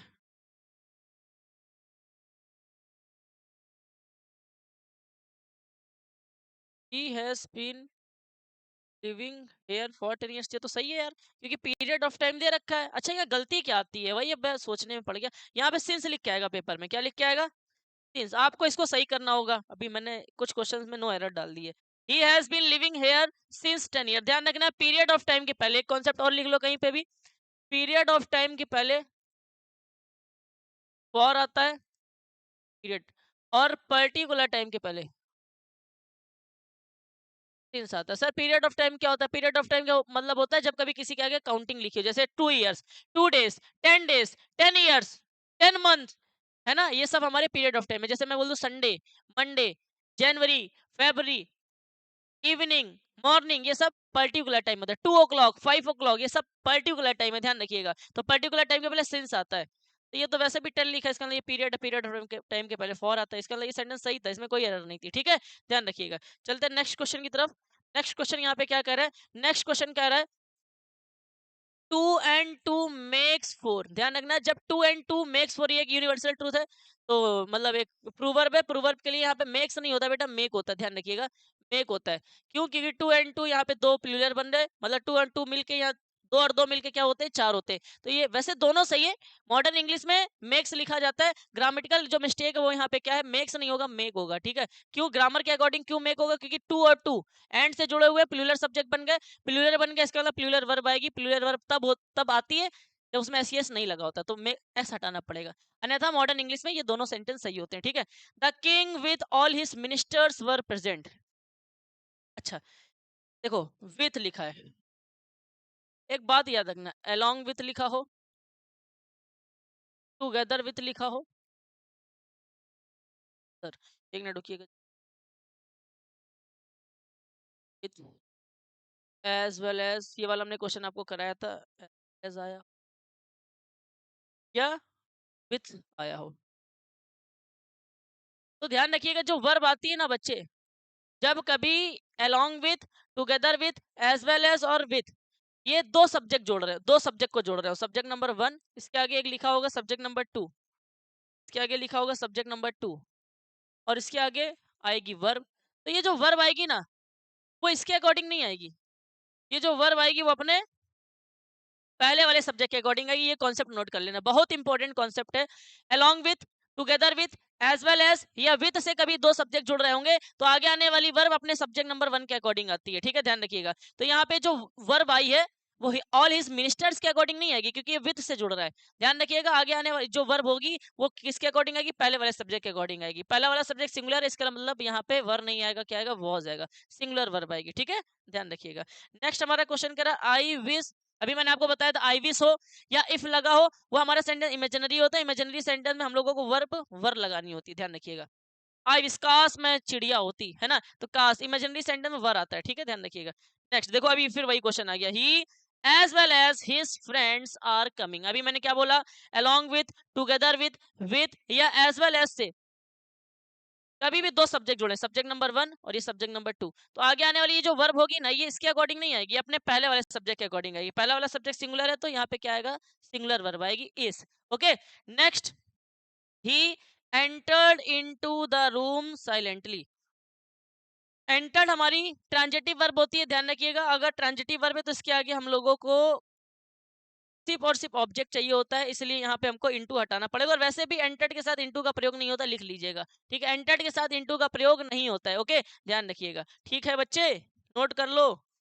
नेक्स्ट, नेक्स्ट हमारा क्वेश्चन कह रहा है, अब देखो कंडीशनल सेंटेंस है, उसके पहले हम आपके सामने यहाँ स्ट्रक्चर लिख रहे हैं। इफ या वेदर से कोई सेंटेंस स्टार्ट हो,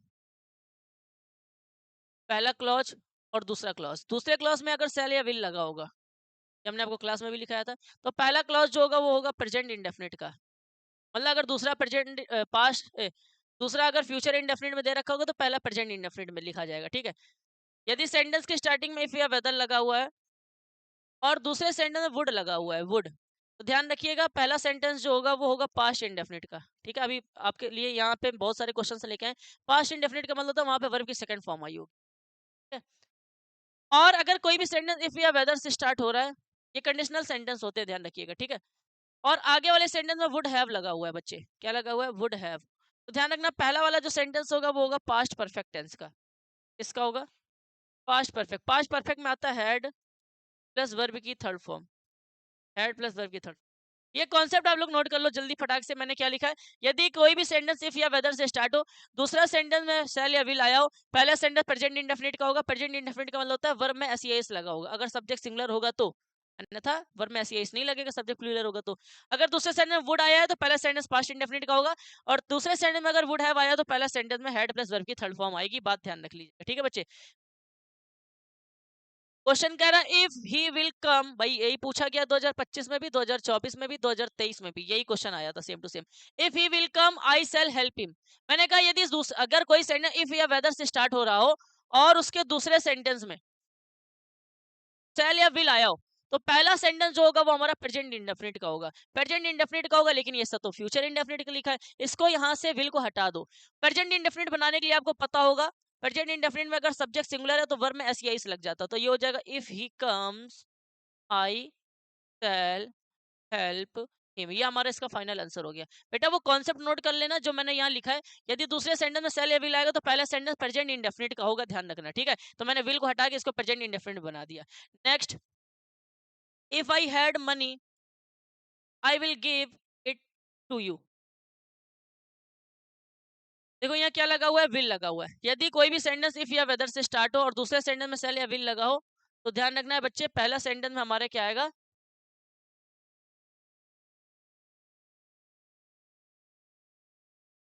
एक second, if I had money comma I will give it to you. कभी कभार ऐसा होता है ना, ये हेड पता है, ये हेड यहाँ पे मेन वर्ब का काम कर रही है बच्चे। यहाँ पे ये हेड हेल्पिंग वर्ब नहीं है, ध्यान से समझना। मेरे पास कुछ पैसे थे, यदि मेरे पास कुछ पैसे होते, यदि मेरे पास पैसे होते I will give it to you, मैं तुम्हें दे देता, है ना। तो ये जो इट है ना, ये जो इट है, सॉरी ये जो हेड आया हुआ है यहाँ पे होते, ये हेड हमारा हेल्पिंग वर्ब का काम नहीं कर रहा है, मेन वर्ब का काम कर रहा है। और ये हमारी हैव की सेकंड फॉर्म है, ध्यान रखना, ये हैव की सेकंड फॉर्म है हेड। इसका मतलब ये जो हेड, ये घुमावदार क्वेश्चन है। यहाँ पे ये जो हेड आया, बच्चे कहेंगे हेड आया है, काम हो गया, काम हो गया। बच्चे ध्यान रखना है, ये हेड हेल्पिंग वर्ब नहीं है, ये हेड मेन वर्ब है। और अगर मेन वर्ब है तो ये हैव की सेकंड फॉर्म होती है, हैव की सेकंड फॉर्म होती है, इसकी थर्ड फॉर्म भी हैड ही होती है। तो ये अकेले लिखी हुई है, इसका मतलब ये हैड हेल्पिंग वर्ब नहीं है, मेन वर्ब है। अगर मेन वर्ब है तो ये मेन वर्ब की सेकंड फॉर्म लिखी हुई है। और कंडीशनल सेंटेंस में यदि पहला क्लॉज में वर्ब की सेकंड फॉर्म आई है, तो दूसरे क्लॉज में शैल विल आता है कि वुड आता है, वुड आता है। तो यहाँ विल नहीं आएगा, क्या आएगा, वुड आएगा। ये है क्वेश्चन का कॉन्सेप्ट। कॉन्सेप्ट मजबूत होना चाहिए, रट्टाफिकेशन नहीं होनी चाहिए, ध्यान रखना, घुस जाओगे। Next, unless you do not work hard you will not pass. ध्यान रखना, अनलेस, अनटिल, ये दोनों अपने आप में निगेटिव सेंस रखते हैं। इसके आगे आने वाला जो क्लॉज होगा वो निगेटिव नहीं होगा कभी भी। उसके आगे आने वाला जो क्लॉज होगा वो कभी भी निगेटिव नहीं होगा, इस कॉन्सेप्ट को निकलो। अनलेस अनटिल खुद ही निगेटिव सेंस रखते हैं, जब तक कि नहीं इसका मतलब होता है। तो इसके आगे आने वाला क्लॉज निगेटिव नहीं होगा, इसलिए यहाँ से डू नॉट को हटा दिया जाएगा। तो ये हो जाएगा unless you work hard, unless you work hard comma you will not pass. ठीक है, जब तक तुम कठिन कार्य नहीं करते हो तब तक तुम पास नहीं हो पाओगे। ठीक है, ये देखो इफ ही वर्कड हार्ड, अब देखो वर्कड हार्ड लिखा हुआ है और लिखा है he will have passed, will have लिखा हुआ है बच्चे यहाँ पे। या इसको दो तरीके से कर सकते हो, आप इधर से चल रहे हो ना तो यहाँ वर्कड लिखा है, क्या लिखा है, वर्क। तो वर्ब की सेकंड फॉर्म अगर आई है तो आगे चल के विल हैव नहीं आता, क्या आता है, वुड आता है। ये बात आपको ध्यान रखनी है, इधर से चलना है। और अगर चाहो तो आप इधर से, हाँ तो ठीक है, वुड आएगा, क्या आएगा, if he worked hard he will have pass. अगर इफ या वेदर से कोई सेंटेंस स्टार्ट हो रहा है, पहले सेंटेंस में वर्क की सेकंड फॉर्म लिखी, इसका मतलब वो पास्ट इंडेफिनिट है, पास्ट इंडेफिनिट तो आगे वाला क्लॉज भी पास्ट में होगा, तो विल हैव नहीं वुड आएगा। ठीक है, ध्यान रखिएगा। नेक्स्ट, ठीक है, कोई बात नहीं। और इसका एक क्वेश्चन का आंसर और हो सकता है, नहीं ठीक है, कोई बात नहीं, ठीक है। देखो, provided that he comes I would go. कभी कदार इफ या वेदर की जगह एक वर्ड हमने और यूज कर लिया है, क्योंकि पेपर में पूछा जा सकता है प्रोवाइडेड। ठीक है, वैसे ये कभी नहीं पूछा गया, प्रोवाइडेड आया हो, प्रोवाइडेड हो, इफ हो या वेदर हो, और उसके आगे वाले क्लॉज में अगर वुड आया हुआ है, आप देख सकते हैं वुड आया है, तो पहला वाला क्लॉज हमें पता है वुड आएगा, तो पहला वाला क्लॉज पास्ट इंडेफिनिट का होगा, पास्ट इंडेफिनिट का होगा तो कम्स नहीं होगा, वर्ब की सेकंड फॉर्म आएगी, केम, ही केम हो जाएगा। ठीक है बच्चे, ये हमारा कॉन्सेप्ट, यहाँ कॉन्सेप्ट मजबूत होना चाहिए। ये पूरी चीजें नोट कर लो, यहाँ से काम होने वाला है। नेक्स्ट, नेक्स्ट हमारा क्वेश्चन कह रहा है, had he reached on time he would catch the thief, the train. यार बेटा एक बात बताओ, ये क्या लिखा हुआ है हैड, ये क्या लिखा है रीच्ड। हैड प्लस वर्ब की थर्ड फॉर्म किस में आती है? हैड प्लस वर्ब की थर्ड फॉर्म किस में आती है? पास्ट परफेक्ट में आती है। किस में आती है? Past perfect. और अगर ये पास्ट परफेक्ट का सेंटेंस है और दो क्लॉज यूज हुए तो आगे आने वाला क्लॉज भी पास्ट परफेक्ट का होगा, तो यहाँ वुड नहीं आएगा, क्या आएगा? वुड हैव आएगा। पीछे लिखे थे, ध्यान से देख लेना जाके। Next, if it will rain the match will be cancelled. देखो अभी एरर क्या है, विल भी लगा हुआ है, तो यहाँ विल नहीं होगा क्योंकि ये फ्यूचर का, तो ये प्रेजेंट का होगा। अगर ये फ्यूचर का तो ये प्रेजेंट का होगा, तो रेन्स हो जाएगा। क्या हो जाएगा? रेन्स। ठीक है। Next, if I were him I would not have gone.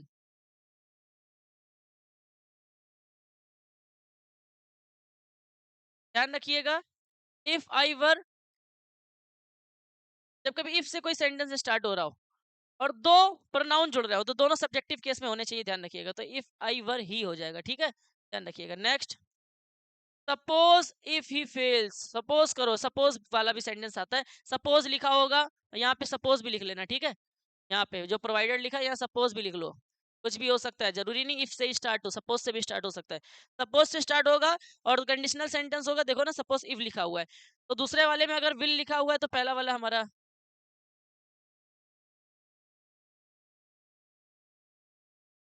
Suppose if he fails what will he do.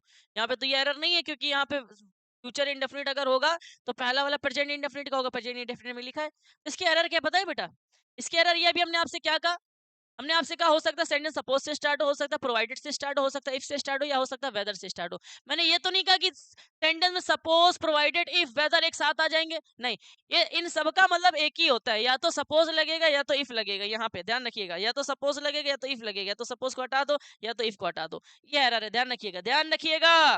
Next, until the light does not turn green do not move। अभी मैंने क्या बोला? until unless के आगे वाला clause negative नहीं होता है।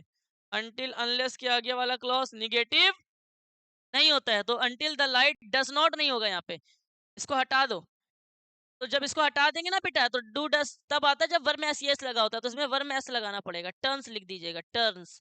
ठीक है, तो इसका आंसर हो जाएगा until the light turns green do not move। ये बात आपको ध्यान रखनी है। ठीक है बच्चे, देखो नेक्स्ट क्वेश्चन हमारा क्या कह रहा है। नेक्स्ट क्वेश्चन कह रहा है, एक कॉन्सेप्ट लिख लो, यदि किसी सेंटेंस में लेस्ट आया हो, यदि किसी सेंटेंस में लेस्ट आया हो तो आगे चल के मे, शैल, इन सब का प्रयोग नहीं किया जाता है, ना कैन का प्रयोग किया जाता है। सिर्फ और सिर्फ एक ही मॉडल आता है, उसका नाम होता है शुड। क्या आता है? शुड आता है। ध्यान रखिएगा, वॉक केयरफुली, लेस्ट आया हुआ है। जब कभी सेंटेंस में लेस्ट आया होगा तो आगे चल के कोई भी मॉडल नहीं आएगा, सिर्फ एक ही मॉडल आएगा। क्या आएगा? शुड आएगा। क्या आएगा? शुड आएगा। इस कॉन्सेप्ट को नोट कर लो। ठीक है, next, scarcely had I reach the station then. देखो स्कैर्सली हार्डली हमने लिखाया था क्लास में, स्कैर्सली हार्डली, इन सब के बाद व्हेन आता है। नो सूनर के साथ देन आता है, लिख लेना कॉन्सेप्ट अभी, नो सूनर के साथ देन आता है। नॉट ओनली बट ऑल्सो, ये लिख लो, कहीं नहीं मिलने वाला है बेटा। Not only but also, although के साथ एट आता है। ठीक है, आइदर के साथ और आता है, आइदर के साथ और आता है। ये कुछ बातें लिख लीजिए। ठीक है, अब देखो गलती क्या है, scarcely had I reach the station के साथ देन नहीं आएगा। देन तब आता है बच्चे जब यहाँ नो सूनर लिखा होता है, यहाँ तो स्कैर्सली लिखा है। स्कैर्सली हो या हार्डली हो, आगे चल के क्या आएगा? व्हेन आएगा। ठीक है, ये हमारी है कंजंक्शन की एरर। देखो कंजंक्शन लिखा है, कंजंक्शन की एरर है। ठीक है बच्चे, next, no sooner did the bell ring. देखो अब फिर यही गलती हो गई ना, नो सूनर से स्टार्ट हो रहा है तो क्या आएगा? व्हेन नहीं आएगा। क्या आएगा बच्चे? देन आएगा। ठीक है, कितनी सिंपल सिंपल एरर है, सिर्फ इतना याद कर लोगे काम हो जाएगा। ठीक है, although he is poor but नहीं आएगा। ऑल्दो के साथ क्या आता है? ऑल्दो के साथ क्या आता है? एट आता है। एट का मतलब होता है फिर भी, तो बट को हटा के क्या लगा दो? एट लगा दो, हो गया, सिंपल है। Next, he is very tired to walk any further.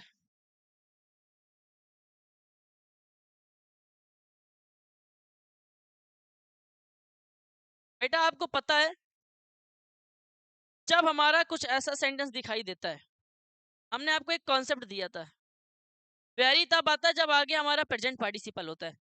Very तब आता है जब हमारा आगे प्रेजेंट पार्टिसिपल होता है। प्रेजेंट पार्टिसिपल का मतलब होता है वर्ब में आईएनजी फॉर्म होनी चाहिए। ये तो वर्ब की सेकंड फॉर्म है, तो यहाँ पे या तो टी डबल टू लगा सकते हैं या तो मच लगा सकते हैं, ठीक है। लेकिन ये टी डबल टू लगाइएगा क्योंकि ये रिमूव टू वाला पैटर्न बन जाएगा। देखो ये इन्फिनेटिव है और ये टी डबल टू बन जाएगा, एडवर्ब बन जाएगा, ठीक है, ध्यान रखिएगा। ओके, चलते हैं नेक्स्ट क्वेश्चन की तरफ, और कुछ क्वेश्चन बाकी है, उसके बाद खत्म हो जाएगा। I do not know that why he is angry.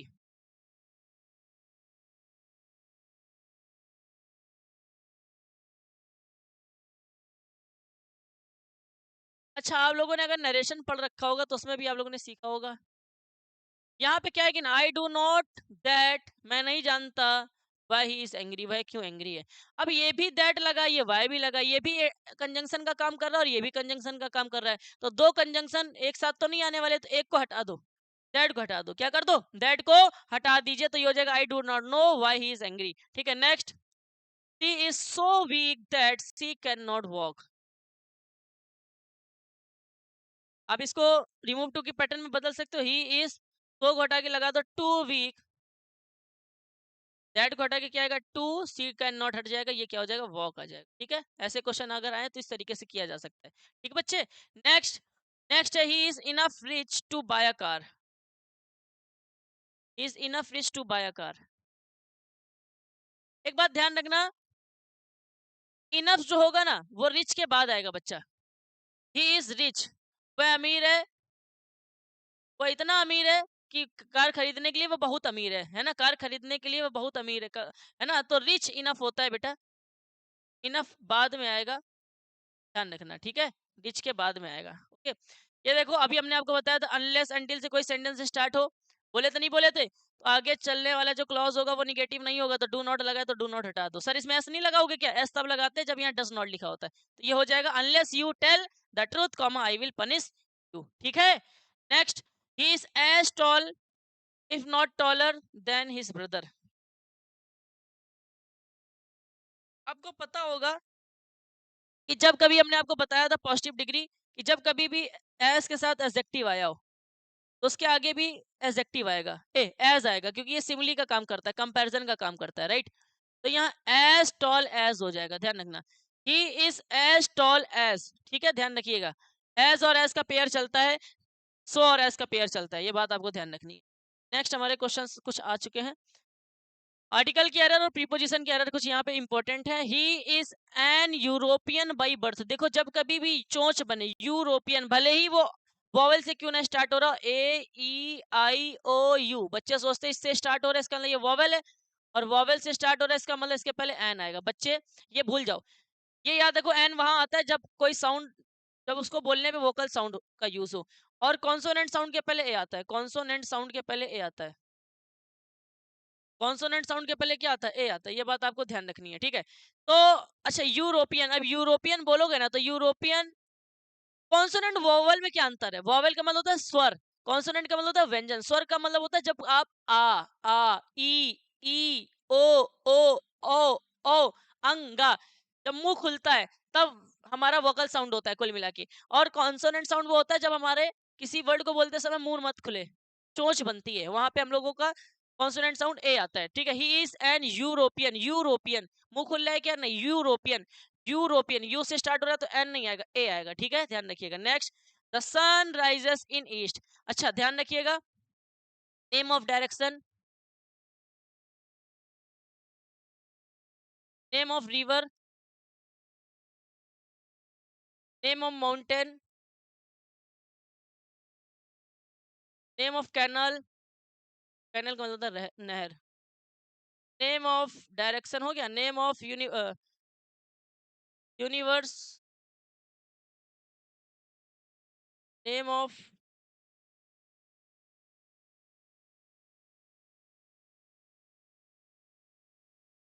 Religious book, name of historical party, historical building, है ना, नेम ऑफ रिवर हो गया, superlative degree, before superlative degree, सबके पहले द आर्टिकल आता है, ध्यान रखना। इन सबके पहले कौन सा आर्टिकल आता है? द आर्टिकल आता है। जैसे name of direction, sun, north, south, east, west, इन सबके पहले द आएगा। नेम ऑफ यूनिवर्स क्या होता है? Moon, sun, earth, the sun, the moon, ठीक है। नेम ऑफ रिवर हो गया द गंगा, द यमुना, ठीक है, ध्यान रखिएगा। तो इन सबके पहले द आर्टिकल आता है। तो यहाँ पे ये यूनिवर्स है, यूनिवर्स के पहले द आता है, ये तो लगा है, लेकिन सर डायरेक्शन के पहले द नहीं लगा है, तो यही तो एरर है। यहाँ द लगा दो पेपर में जाके, ठीक है, तो हो जाएगा the sun rises in the east. Concept वो लिखा हुआ है, लिख लीजिएगा please. Next, he is fond, अब कुछ बातें यहाँ पे लिख लो। Fond, tired,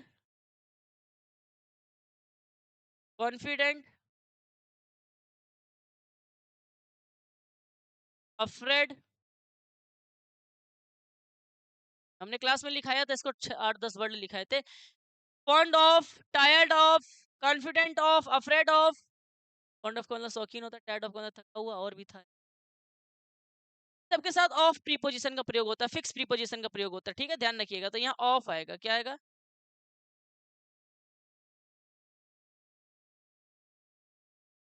lack of, spent के साथ, अब लैक ऑफ लिखो, बहुत सारे हैं वो अभी मेरे माइंड में नहीं आ रहे यार। फॉन्ड के साथ ऑफ आता है, टायर्ड के साथ ऑफ आता है, कॉन्फिडेंट के साथ ऑफ आता है, अफ्रेड के साथ ऑफ आता है, लैक के साथ ऑफ आता है, इन सबके साथ ऑफ आता है, तो फॉन्ड के साथ ऑफ आएगा। और साथ ही साथ एक अच्छी कहानी ये है ना बेटा, ऑफ जो है ना, इसके आगे देखो वर्ब लगी हुई है। ऑफ के बाद अगर कोई वर्ब आए तो ये भी ध्यान रख लेना, उसमें आईएनजी फॉर्म आती है। तो देखो आईएनजी लगा हुआ है, जब कभी एक और ट्रिक बना लो, अगर कोई भी प्रीपोजिशन है उसके बाद आईएनजी लगा हुआ है, इसका मतलब उसके पहले ऑफ आएगा 100%, ठीक है। अब ये भी लिख सकते हो, jealous of, proud of, proud, हाँ proud of, envious of, died के साथ भी ऑफ आता है, ठीक है। अवेयर के साथ भी ऑफ आता है, fond of, tired of, afraid of, lack of, jealous of, proud of, envious of, died of, aware of.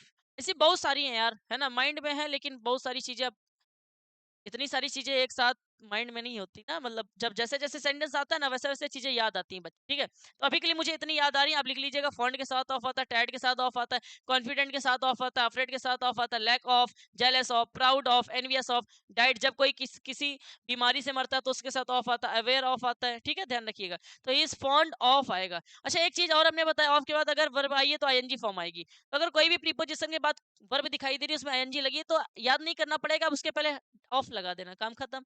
Next, I prefer death, than नहीं आएगा बेटा, प्रेफर के बाद क्या आता है? टू आता है। Prefer, preferable, senior, junior, imperial, सब पढ़ा है आपको, टू आएगा। ही डाइड फ्रॉम कैंसर, अभी मैंने क्या बताया, कोई किसी की मृत्यु किसी बीमारी से हो, जब कभी किसी व्यक्ति की मृत्यु बीमारी से होती है तो डाइड के साथ ऑफ आता है, क्या आता है? ऑफ आता है। तो डाइड के साथ फ्रॉम नहीं आएगा, क्या आएगा? ऑफ। एक क्वेश्चन पूछा गया था, ही डाइड फ्रॉम मलेरिया, तो ऑफ आएगा वहां पे, ध्यान रखिएगा। जब कभी किसी की मृत्यु बीमारी से होती है तो वहां ऑफ आता है, ठीक है बेटा, कॉन्सेप्ट लिख लीजिएगा। नेक्स्ट क्वेश्चन क्या कह रहा है? नेक्स्ट क्वेश्चन कह रहा है, discuss about the problem with your teacher.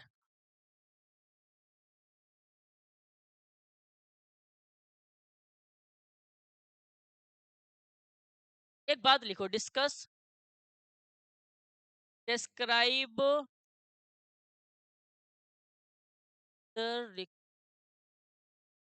एक कॉन्सेप्ट लिख लो बेटा, कि डिस्कस आया हो, डिस्क्राइब आया हो, ऑर्डर आया हो और रिक्वेस्ट आया हो, इसके बाद कोई भी प्रीपोजिशन नहीं आएगी, ठीक है।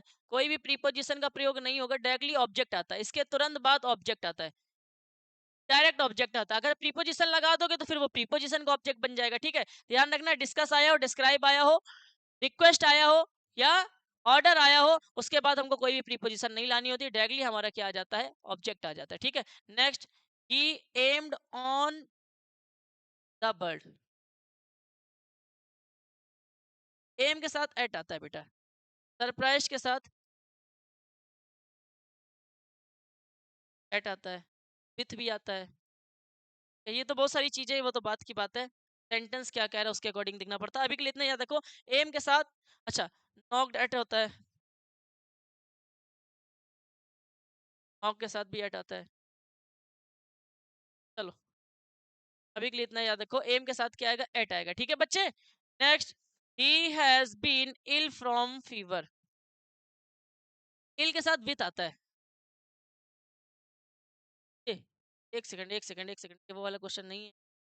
एक सेकंड, देखो अभी हमने आपको एक बात बताई थी, यहाँ लिख दे रहा हूँ। पीरियड ऑफ टाइम लिखा भी था, पीरियड ऑफ टाइम और पर्टिकुलर टाइम, ये दोनों की कहानी याद रखनी है। पीरियड ऑफ टाइम के पहले आता है फॉर, पर्टिकुलर टाइम के पहले आता है सिंस। पीरियड ऑफ टाइम वो होता है जिसके पहले कोई काउंटिंग लिखी हो, 2 days, 3 days, 5 year, 5 month। Particular time होता है संडे, मंडे, है ना, 5 o'clock, 7 o'clock, ये सब बातें आपको याद रखनी है।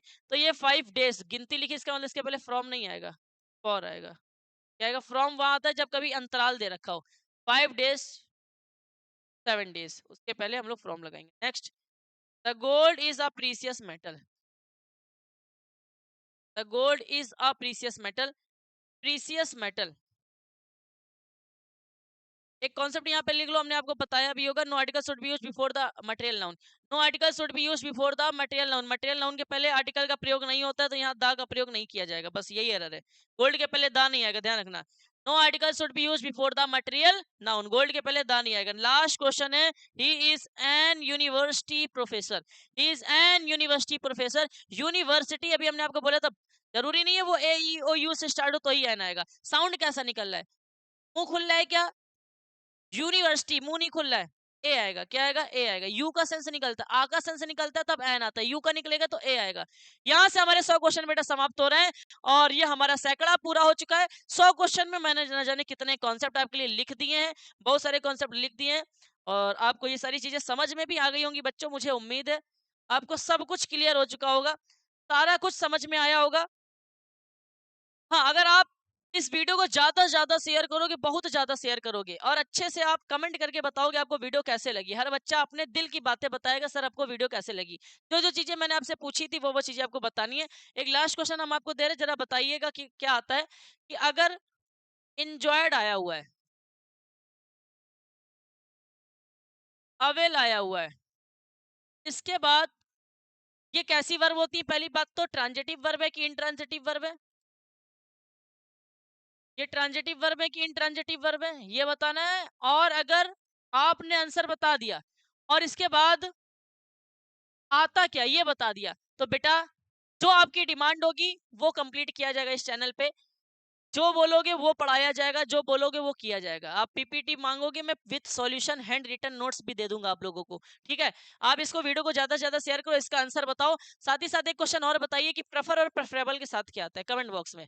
प्रेफर और प्रेफरेबल के साथ कौन सी प्रीपोजिशन का प्रयोग किया जाता है, ये आपको यहाँ पे बताना है, ठीक है बच्चे। तो ये दो बातें आपको बतानी है,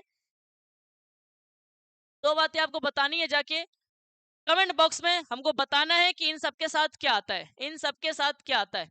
तो उम्मीद है आपको ये वीडियो अच्छी लगी होगी, और